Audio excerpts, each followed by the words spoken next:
Nama saya Ayu Raudah binti Muhammad Firdaus. Dan ini sekolah saya, Sekolah Kebangsaan Tunku Gunawan.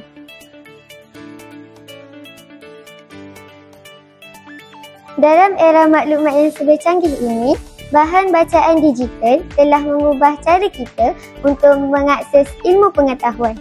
Melalui pembacaan bahan seperti e-book, kita boleh membawa diri kita membayangkan situasi yang tidak pernah kita lalui.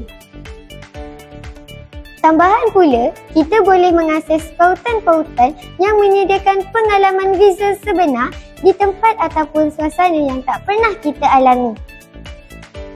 Contohnya, pengalaman melancong ke luar negara, bertemu haiwan-haiwan buas di dalam hutan dan menelusuri kisah-kisah sejarah yang lampau.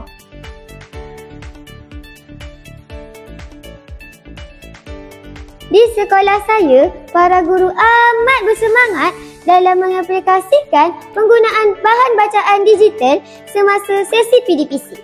Kesannya, bukan sahaja sesi pembelajaran menjadi lebih menarik, bahkan juga dapat meluaskan skop pembelajaran merentasi pelbagai elemen kurikulum. Jadi, tunggu apa lagi? Mari sama-sama kita tolakkan kebaikan bahan bacaan digital untuk diri kita sendiri. Tapi ingat, jangan ketagihan gadget ataupun tengok cerita tidak baik ya. Gunakan gadget untuk kebaikan kita semua.